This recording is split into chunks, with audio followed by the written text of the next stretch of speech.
Welcome to Channel Journeys, the podcast for channel professionals that will enable and inspire you to create your best channel journey ever. Meet and learn from channel experts who share authentic stories of their channel victories, defeats, and lessons learned along the way. Here's your host, Rob Spee, a channel chief on a never-ending quest for channel knowledge and adventure. Hello, channel pros. Welcome to Channel Journeys. This is Rob Spee, your host and channel enthusiast. Thanks so much for listening. It is almost Halloween, but I promise you won't have any tricks, only treats on today's episode. As I mentioned in my last episode, I'm super excited to have a new sponsor for Channel Journeys, Magentrix. They are a specialist in creating web portals with full integration with Salesforce. What really impresses me is how quickly they can stand up a super rich PRM for all the key elements that you need to automate a robust partner program, things like deal registration, pricing and quoting, dynamic content delivery, incentive tracking for both referral commissions and reseller discounts. They can do training and certifications, include gamification, and really a ton more. So you can check them out at magentrix.com. Or go to the Salesforce App Exchange, and there you'll see they have a 5-star rating review. And if you're looking to build or replace your PRM or partner portal, I highly recommend that you go check them out. I have a special offer for you to share at the end of today's show. Well, today's guest just happens to be Paul Bird, who is the Salesforce enthusiast and portal wizard at Magentrix. Paul and I talk about the top channel management mistakes that many vendors make, and he shares some big opportunities for you in partner automation. Are you ready for a great show? Let's go. Hey, Paul, good afternoon, and welcome to the Channel Journeys podcast. How are you doing? I'm good, Rob. How are you? I am super. I'm fired up to talk with you, and I love podcasting interviews, so this is fantastic. A little bit of break to the day after being on Zoom all day. How about you? Absolutely. Looking forward to it. Great. Well, where do we find you? Where are you hunkered down? Well, I'm based in the lovely city of Toronto. Fortunately, the cold weather hasn't quite set in yet, but we know it's coming towards the end of the year. We know it's coming, but nice and shiny and about 70 degrees today, so I'll take it. Oh, man, yeah. I lived in Boston. We survived 3 winters in Boston before we hightailed it to Florida, so I don't know how you do it. I've had enough of the polar vortex. Be happy to move to a warmer climate, that's for sure. Well, come on down to Alpharetta, Georgia. We got a nice mix here of winter and summer, and not too extreme. Absolutely. Beautiful city. It is. Well, first off, Paul, maybe you can just give us a quick overview. Who is Magentrix and what is your role? What are you working on there?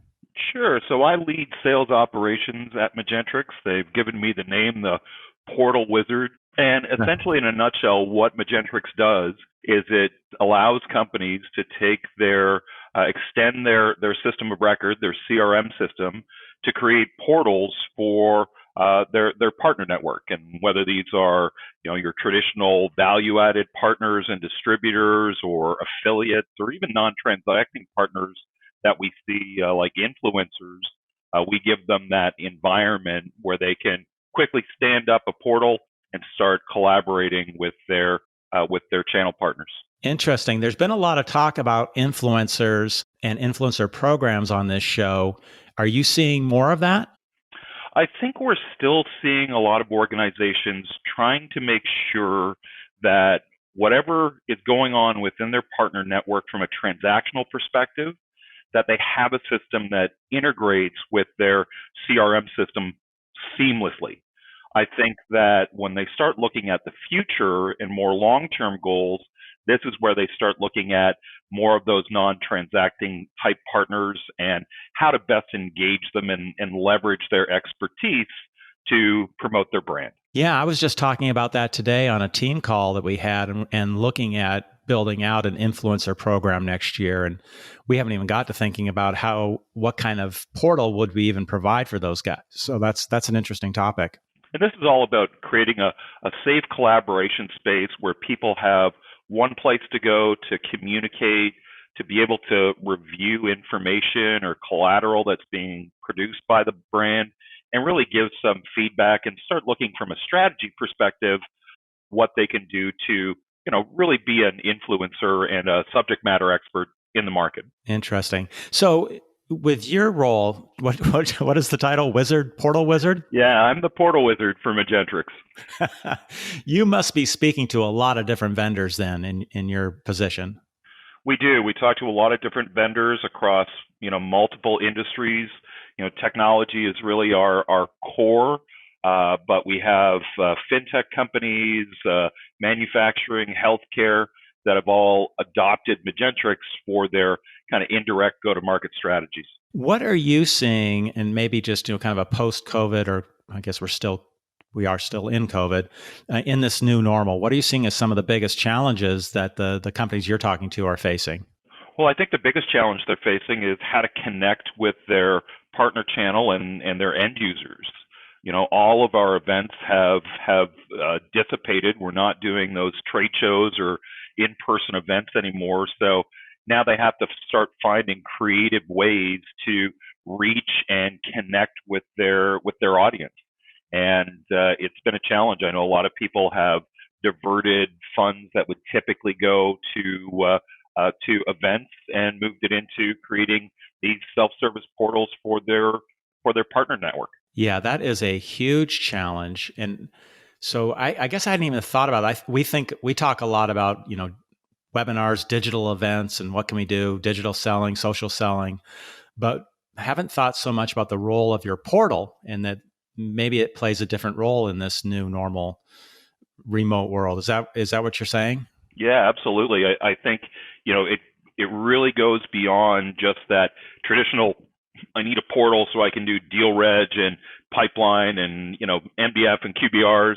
Now it's really about, I need a space where I can communicate directly with my channel in an online environment, because I'm not going to their office and having those face-to-face meetings anymore. Is there like a chat element to it, real-time engagement that you're talking about? Absolutely. So we have a number of ways to be able to communicate and collaborate with channel, whether it's in a discussion forum that is all real time using chat functionality, having almost like a question and answer, discussion board that they can leverage, and they can bring this right to the record level. So they can start having the same communication when they're working a deal and keep it as one kind of, tactical overview of what they're working on. But then again, in the same environment, they're able to have a social media style feed where they can communicate and collaborate with a greater section of their channel if need be. Interesting. I had a rep approach me on our team not too long ago, and he's saying, Rob, it'd really be nice if we had a Slack channel so that I could bring in the partner, bring in my solution architect, we could have just a real-time chat. Is that really what you're describing there? Well, there's a couple different ways. For people that don't already have a collaboration solution like Slack, then they can use one that's native inside of Magentrix. Okay. However, one of the things that we did earlier this year is really build a robust integration with Zapier. If you're happier using Zapier, that's how I got to remember it. Happier with Zapier. Happier with Zapier. And that allows us to connect to over, there's 2,000 different platforms supported within the Zapier marketplace. And Slack is one of them. So we can do things like, something's happening in the portal, post it right into the Slack channel, and vice versa. Okay. So really taking advantage of all the technologies that are available on the market to integrate them within a single platform. Interesting. So that's one of the big challenges you're seeing, how to drive more engagement when you can't be out in the field with your partners. Anything else that you're seeing pop up? And a lot of it is about channel enablement. I spent half of my career working in the channel, and I'm probably going to have 4 or 5 different partner portals that I'm going to have to deal with within my, my grouping of vendors that I'm offering. Yeah. So it really is about making it as easy as possible for the channel partner to find what they need. And even things like dynamic content targeting, being able to say, all right, you're in this industry, you're in this stage of the opportunity, bring the content to the partner. Don't make them go through your environment looking for the content they need. You know how to sell your product the best, so bring them what they need when they're going to need it the most. And not just, hey, you're at this stage of the sales cycle, but you're at 40% in a healthcare opportunity, so we're going to spin up this healthcare specific content for you. That's exactly right. And that really is the type of, engagement and enablement that brands need to consider to get the most out of their investment into the channel. Mm-hmm. Yeah, I think that vertical element's super important as companies are looking more and more towards, buying on the business side, and they want industry specific vertical knowledge. And that's what we look for in our partners. 100%. Absolutely. Excellent. What about some of the mistakes that you see folks making out there? What are some of the biggest channel mistakes that you see vendors making? Well, I think at least when it comes to partner portals, this idea or mentality that build it and they'll come, right? If we stand up a portal, all of a sudden we're going to get all these people logging in and engaging with our content and engaging with our people. And that's not really the case. What it really takes is a great strategy around, how to build that mind share and wallet share within the partner community. So I think the biggest mistake I see from a portal perspective is the fact that they simply don't have an engagement strategy with treating their partner network as a community and really consistently engaging with them. That's kind of funny, Paul, because I talk a lot and I'm a huge advocate of developing your channel strategy before you build your channel. And I'm probably guilty too of just jumping in and building a portal before having a portal strategy. Absolutely. And I think it's key to having a successful partner portal, a successful partner strategy is to know, look, if I'm a partner and I show up, what am I here to do? And are you making it as easy as possible for me to do business with you? Because that's really what we're all looking for, right? Yeah. We want to have the partners picking our solution, our offering first over other offerings that are in the market. Yeah, I've had multiple partners tell me when I ask them, what makes a great vendor? And they say, ease of business. They'll switch vendors if you're not easy to work with. And I think there's a lot of loyalty that comes into that as well, as far as brand loyalty. If they are true to the channel, you hear about companies that go pure channel. And I tell you, there's nothing easier to lose your channel partners by just taking a deal direct. Because if you're 100% channel and you built that loyalty with your channel partners, then make sure that you stay on track. Yeah, absolutely. All right. So there's no field of dreams when it comes to portals. If you build it, they're not necessarily going to come. So no, they won't. Your strategy, you got to think about how they're going to engage in the portal and then design that experience that's just super easy for them. For sure. And just looking at some of the other mistakes people make, I think that, not having solid, relevant content is really key as well. It's the hardest thing about, creating your channel strategy is to make sure you've got good supporting content so you can enable those partners to be successful. And it's time consuming and it's difficult. So I think that in addition to that channel strategy, the content you're creating and delivering to your channel partners is really key as well. And I don't see everyone hitting the mark with it. Some companies do it really well. Some struggle with putting together good, relevant, timely content. Do you think that content has to be any different than the content you're developing for your direct sales force? I don't think so. I think it has to be content that's easy to consume.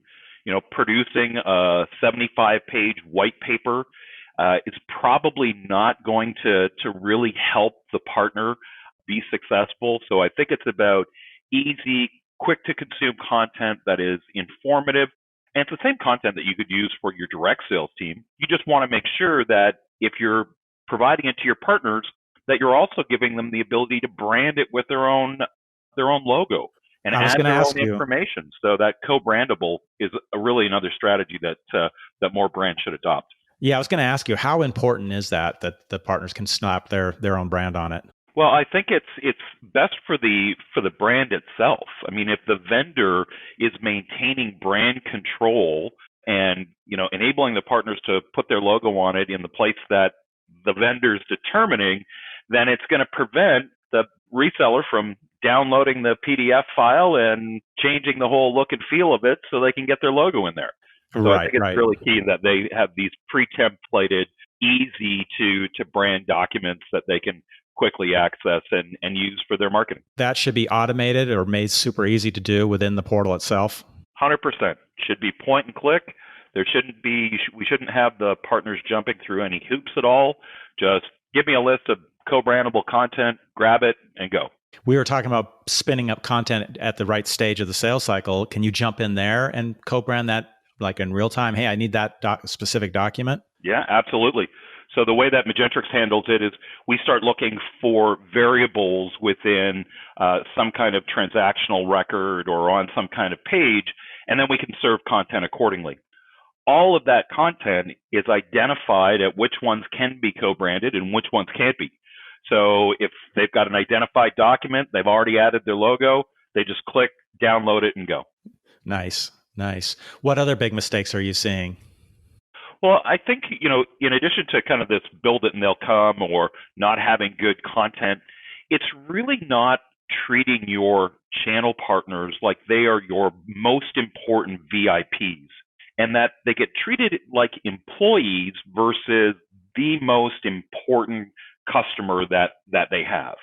Because when you've gone pure channel, your avenue to being able to access the market is through those channel partners. So you have to treat them like they're the most important people in your network. So when I tell our sales team, hey, treat these partners like they're your sales reps, am I off? Is that a mistake? Because then we are kind of treating them like they're our employees. Absolutely. You got to treat them like they are the most important whale of a customer, because if you keep giving them kind of that red carpet VIP treatment, then I think what you'll find is that you'll get that mind share and that, most importantly, that wallet share from them because they're treated so well. That's interesting, and that I don't think I've been pushing that hard enough on all the folks that work with our partners to take that mindset. But that's an important one. I had mentioned that I spent half my career in the channel, but the early part of my career I spent building channel. And one of the greatest ways that I was able to build my channel partner network was anytime I came across a new opportunity, first thing I'd ask that end user prospect, who do you buy hardware and software from? Yeah. And they would share the information. I'd call them up and say, look, I'm just returning one of the sheep to the flock. And I tell you, they would always answer my call and were definitely the most responsive of channel partners that I had when I returned one of their customers to them. That's really cool, Paul. We might tend to give the CEO of the partner company, the sales VP, the red carpet treatment, but probably not their sales reps. And those are the guys that are on the front lines fighting every day to get into new accounts. So they're the ones that I want to get their attention and let them know how much I appreciate them. Yeah. And you're going to stand out amongst the other vendors. And so for building mindshare in that rep, treat him well. Absolutely. Couldn't agree more. I should say treat him or her well. We have to treat all of our channel partners like they are, just so important to the business, because they are. I mean, without their effort, then we don't see, new opportunities coming in. We don't see good pipeline from them. And it becomes a challenge to build the channel. Yeah, absolutely. Excellent. Any others that you're noticing? Well, I think another mistake that I see some people make really comes around, training and certification. So, making sure that partners are trained, certified, and these programs have been going on a long time, but unfortunately, a lot of them are disconnected. So you have this separate training system that you're using to educate partners, because you can't do in-person training anymore. And it's not fully integrated with the whole channel profile, the profile of the user inside of the portal. So one of the things that Magentrix has done is actually we have a built-in learning management system that fully integrates with the whole platform. And what we find is that people that are leveraging that, making sure that partners stay on top and keep renewing their training year after year, end up having a more self-sufficient channel partner because they know the product and service offering so well. Have you seen anyone set it up so that the partner could come in, they see the learning path, they do the learning, and then there's a direct link to get the actual certification, which is probably another party, a third-party certification company. Well, for us, the certs are built right in. As soon as they finish the course of the learning path and they've earned the cert, it shows up in their email, and they could download a PDF of it directly inside of the portal. Okay, so if like going to Prometrics and taking a certification test is part of the learning path, you just build that in? Exactly. And we can integrate with third-party platforms as well. But I think that good education strategy is one that more companies should be leveraging. Yeah, that's a big area of opportunity, I think, for vendors to take a lot of friction out of the process and just have one seamless flow. And sometimes it may require even ordering, because a lot of times partners have to pay for that certification exam. But if they could just enter their credit card and just boom, be done with it. And away they go. Exactly. Yeah, very nice. One thing I struggle with is just not so much with my current company, which is fantastic, but I've in the past, vendors that are so afraid of taking risks, in experimenting in the channel. What are you seeing in the appetite for maybe piloting new approaches and that type of thing? Well, I think from a marketing perspective, we've been doing it for years.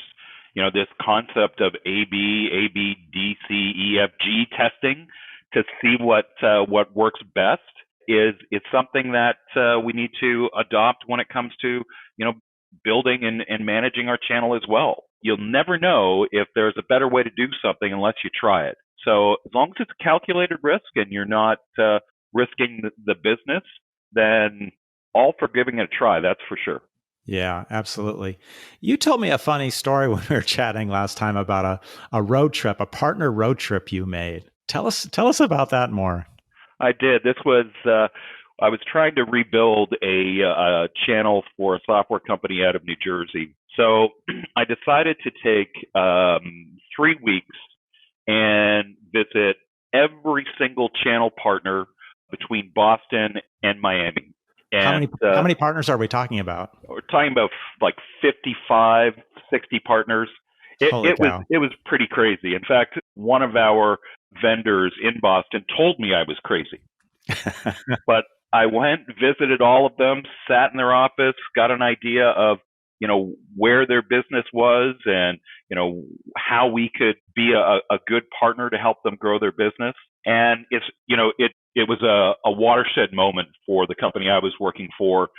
All of a sudden we started reaping the rewards of having that face-to-face contact in the office. Then a few years later, the same guy that told me I was crazy for doing it asked me if he could come along. So, but it's an example of, we need to be able to do the things that not everyone's going to do in order to get people's attention. And at that time it was, hey, let's do 5 a day. We could do it and spend a few weeks on the road. So it was a lot of fun. That's for sure. Did you get an RV to do that? Nope, just rented a car. It Really? was an interesting one. There was 2 of us, and I think by the end of it, my colleague was a little sick and tired of seeing me, and I know he took a number of rounds of golf off me. That probably made the time a little bit easier. So I thought you were going to say, yeah, he took a month off after that to recover. We all needed a lot of recovery after that. It was definitely a pretty intense trip that we took. Yeah, that's awesome. Maybe when we get through this COVID lockdown, there might be a lot of channel managers who want to take on a project like that and just get on the road and go visit 55 partners. Absolutely. I think that, when we're in an environment where it's safe to do so, I think all of us will be yearning for that face-to-face again, because it has definitely been a year where, a lot of us are working remotely. We're not having that direct interaction with our colleagues, our customers, or our channel partners. I think that it doesn't, the Zoom face-to-face is great, but nothing replaces that in-person conversation that you get that's not behind a screen. Yeah, I hear so many, fellow channel chiefs saying the exact same thing. They're just dying to get back out there and meet with the partners. Now, you touched on this a little bit earlier, but what do you think are some of the bigger opportunities for vendors when it comes to partner automation? Well, I think that this is a great opportunity right now to be able to connect and have, more one-on-one Zoom conversations with partners to see what you can do to enable their business. And once you have an understanding of, how you can make their lives easier, you can bring that back into your partner strategy and create levels of automation. Maybe it comes down to something where, I'd really like to have, let's say, automated proposals so they can come into their portal, be able to look at an opportunity they're working on, and when it's time, just click a button and have it automatically generate that proposal that is brand approved with the latest and greatest information that they can now deliver to their customer, their client. So I think there is an opportunity, since we're not as distracted right now, to be able to get an idea of, calling these channel partners or hopping on the Zoom meetings and say, what is it that I can do to help your business? Yeah. And then once they gather that feedback, then to be able to look at, all right, how can I make this dead easy for somebody inside of my portal, or however else I'm going to, deliver this service. But I think it's something that vendors don't do enough, is really getting back to their channel partners and finding out, look, help me understand your business and what can I do to make it better? Yeah, that makes me think, you said if some people have the mistaken thought that if you build it, they will come. I think there's also a mistake we make that if you can build it, let's do it. So you start adding too much sometimes to the portal that partners may not even want.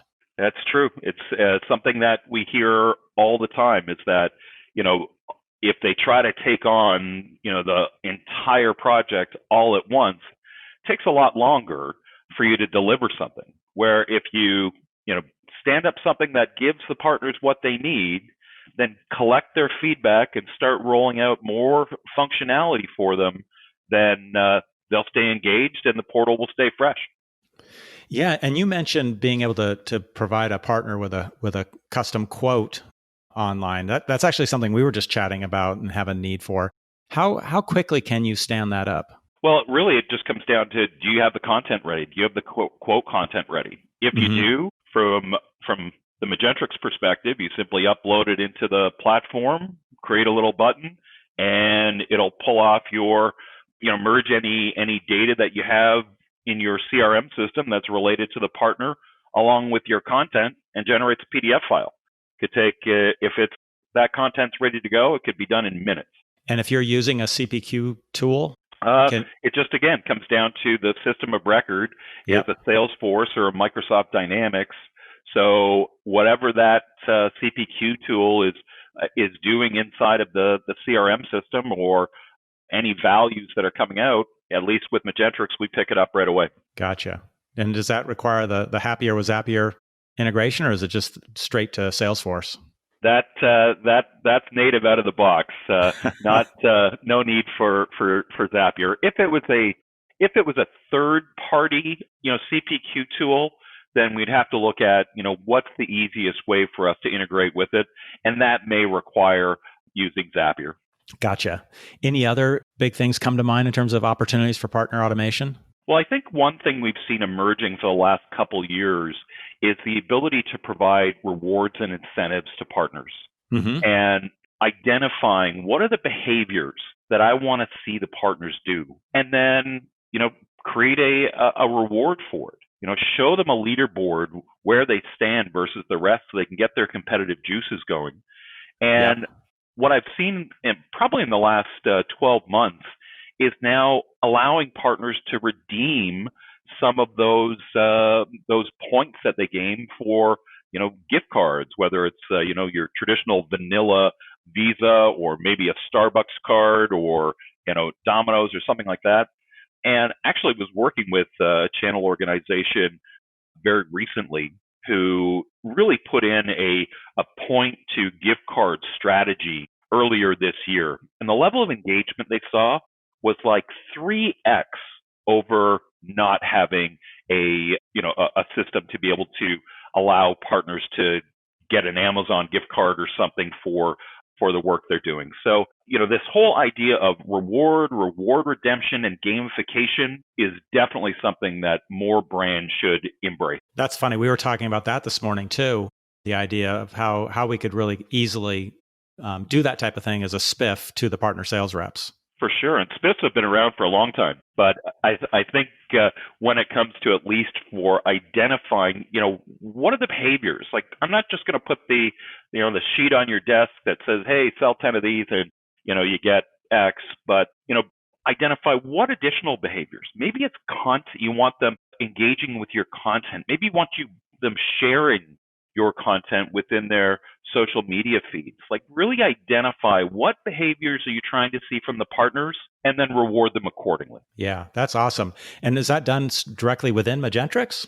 Everything's done within Magentrix. So we do have, we released earlier this year, rewards, gamification, and gift card redemption. We've tried to provide the core feature set of everything you would need within a partner relationship management platform in one place. So you don't have to go to 10 different vendors.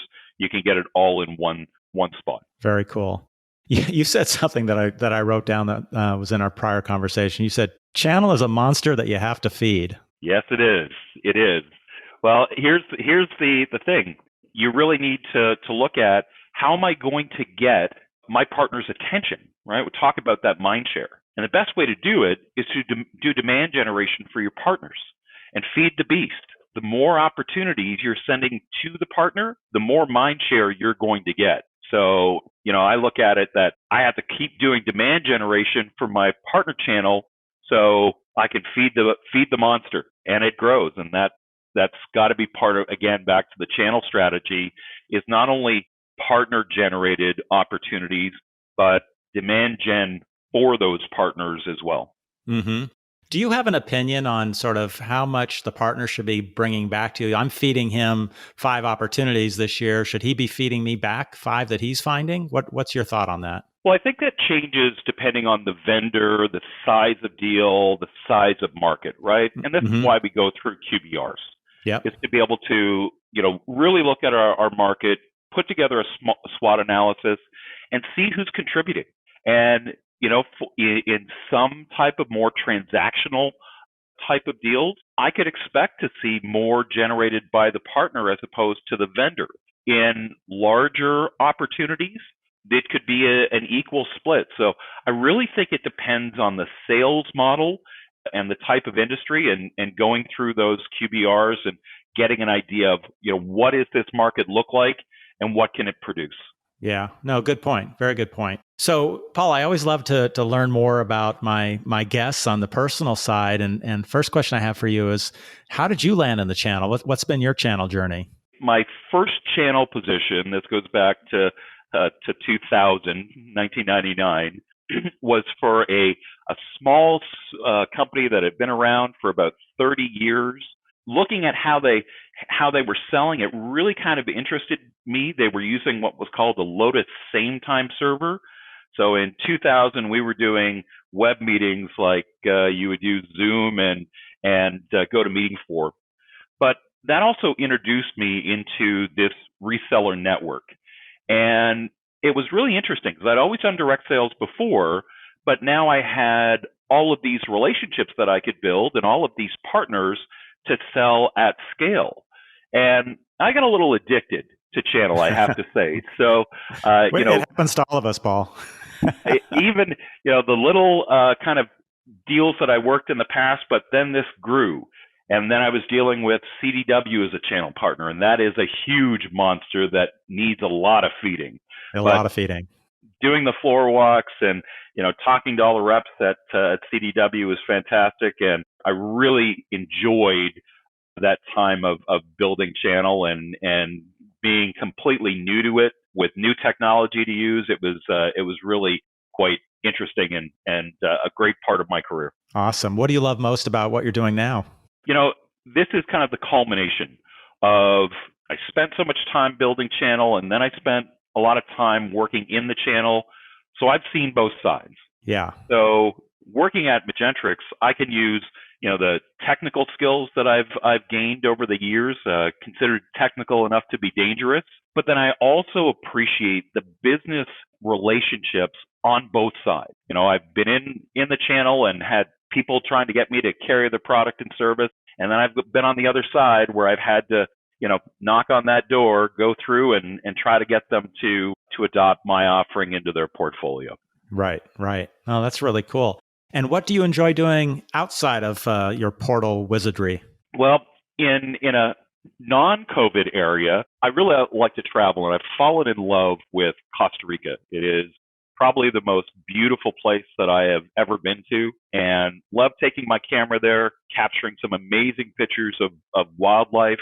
And hopefully one day I'll just pack up and get rid of the cold and just find a spot on a beach where I can pitch my tent there. Awesome. Do you surf or you just take pictures? No, not a surfer, just with the camera. Awesome. Yeah, I have a couple friends who are big surfers, and they've got places down there. They love it. It is absolutely one of the most beautiful places I've been to in the world, and I've done a lot of traveling over the years, but definitely want to head back as soon as things improve a little bit. Yeah, I bet you miss it. Well, you've got to be kind of an adventurous type to do that 55 partner road trip from New England to Florida. Any other adventures that stand out for you? Well, I've taken a lot of road trips in the last few years, and I've driven Highway 1 from basically Portland to almost San Diego. But last year, I took a trip through Oregon. So we were in Sacramento, drove up through Oregon, and driving from Bend, Oregon to the coast, I went through this little area that when I first looked at it, it looked like there had been a forest fire that had ravaged everything. Everything looked like it was turned over soil. But then when I took a closer look and I read one of the signs, it was actually a 2,500-year-old lava field.